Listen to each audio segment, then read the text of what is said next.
Olá, gente querida! Hoje é terça-feira, dia 17 de agosto, e nós continuamos refletindo sobre a temática dos bens materiais. Ontem começamos com a história que Jesus contou do jovem rico.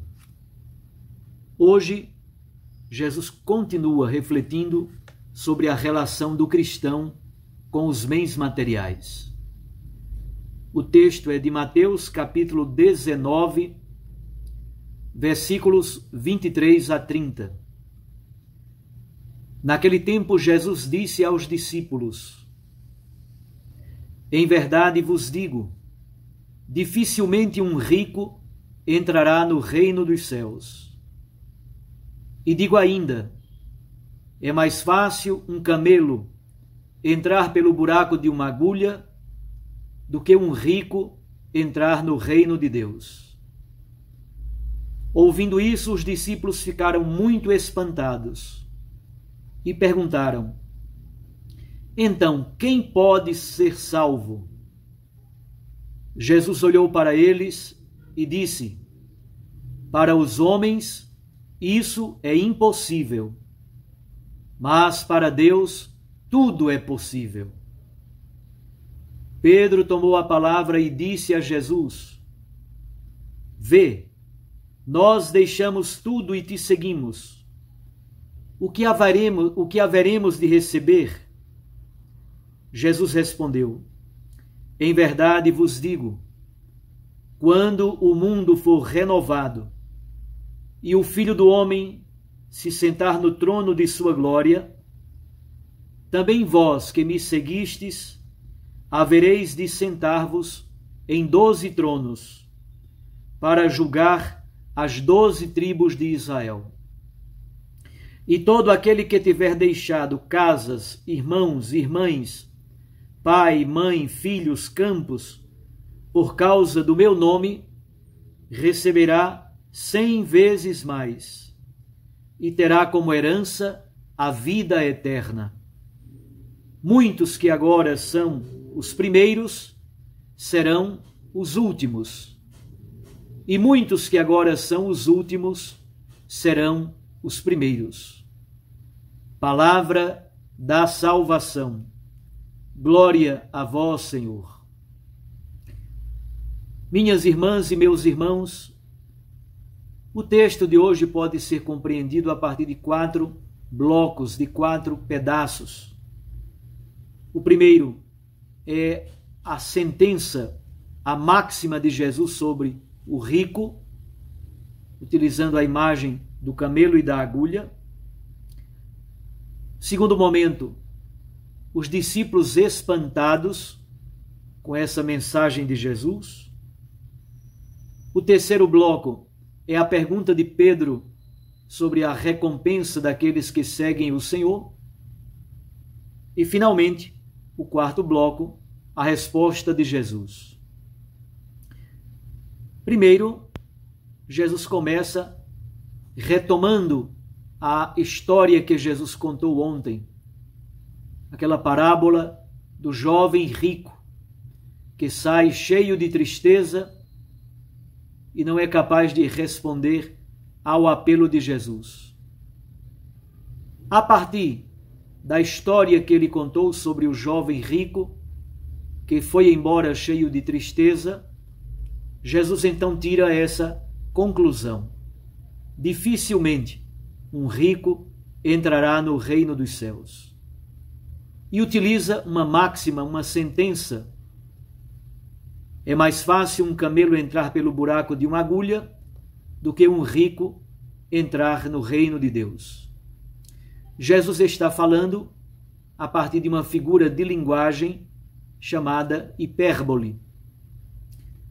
Já se buscou dar muitas interpretações e até variações, suposições para essa frase. Por exemplo, já quiseram transformar o camelo numa corda. Camilon significa corda. Camelon significa camelo, no texto. transformar camelo em corda é amenizar a hipérbole que Jesus utiliza. Também já quiseram dizer que em Jerusalém haveria uma porta no muro chamada agulha. Só que isso é bobagem. Não há nenhum relato, nenhuma comprovação, nenhum artefato, nenhum achado arqueológico que fale de uma porta chamada agulha. Na verdade, o melhor mesmo é deixar o texto como está. Camelo é o animal e agulha é a agulha de costurar. Isto é, o que Jesus quer dizer? Jesus está querendo exatamente utilizar a hipérbole para falar desta impossibilidade de participar da plenitude do reino aquelas pessoas que estão fechadas, empedernidas, aprisionadas, engaioladas por esse desejo louco de buscar sempre mais e mais dinheiro. Como nós vimos ontem, de certo modo, o dinheiro se torna um ídolo e se nega o verdadeiro Deus. Portanto, quem tem o dinheiro como ídolo e nega o verdadeiro Deus é aprisionado pelo ídolo do dinheiro, é engaiolado e se torna prisioneiro de um ídolo à sua imagem e semelhança. Diante da frase que Jesus utiliza, os discípulos ficam espantados. Qual é a causa do espanto dos discípulos? Ora, em Israel e no Antigo Testamento, os bens materiais, em muitos contextos e situações, eram interpretados como sinal da bênção de Deus. Aqui está o ponto. Então, se em alguns ambientes, em alguns textos do Antigo Testamento, os bens materiais em abundância são sinal e expressão da bênção de Deus, fecundidade, prosperidade e longevidade, dinheiro, muitos anos de vida e muitos filhos. Estas três palavras, prosperidade, longevidade e fecundidade, muitas vezes foram interpretadas como sinal da bênção de Deus. Aqui está o problema. Se o dinheiro é sinal da bênção, como é que Jesus apresenta outra compreensão completamente diferente? Aqui está uma das originalidades entre tantas que Jesus apresenta, especialmente no Evangelho de Lucas, mas também aqui no Evangelho de Mateus. Jesus tem muitas reticências, muitas dificuldades com os bens materiais que escravizam e nos desencaminham, nos retiram da fidelidade ao Evangelho. Pedro então faz uma pergunta, e a pergunta de Pedro revela que os discípulos ainda não têm a lógica que Jesus tem. Eles estão preocupados com recompensas. A pergunta de Pedro é exatamente essa: nós deixamos tudo para te seguir, e agora? O que vamos receber em troca? Jesus então dá uma resposta em três partes. A primeira parte da resposta, Jesus apela para a glória celeste, para a escatologia. Ele diz: o Filho do Homem, isto é, ele, Jesus Cristo, virá um dia em glória. E na sua glória, ele vai convocar os 12 apóstolos, que se sentarão em 12 tronos, e eles vão julgar as 12 tribos de Israel. Aqui está o primeiro elemento da resposta de Jesus. Os apóstolos serão chamados a participar da mesma glória de Cristo, na parousia, no céu, na experiência da glorificação. E eles se tornam juízes, com Jesus, o verdadeiro e único juiz.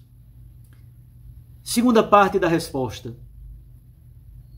Aqueles que deixaram tudo para seguir Jesus receberão 100 vezes mais casas, campos, irmãos, irmãs, pai, mãe, etc. E no futuro, a vida eterna. Percebam que Jesus volta ao tema da vida eterna. Já aqui, na terra, receberá a recompensa da plenitude dos relacionamentos, de uma nova família grande e alargada. De fato, nós que participamos das comunidades eclesiais, nós temos uma grande e bela e nova família. Não é mais somente a família de sangue, mas outra família muito maior, a igreja, a comunidade eclesial. Terceira parte da resposta de Jesus. Ele utiliza outra sentença no final do texto de hoje. Muitos que são primeiros se tornarão últimos, e muitos que eram últimos se tornarão os primeiros.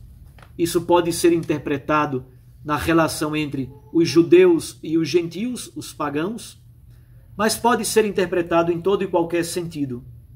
Isto é, muitas pessoas que estão afastadas, distantes, serão acolhidas no banquete celeste, serão acolhidos no banquete da vida, serão acolhidos nas comunidades, nos grupos que seguem Jesus Cristo como Senhor e Mestre.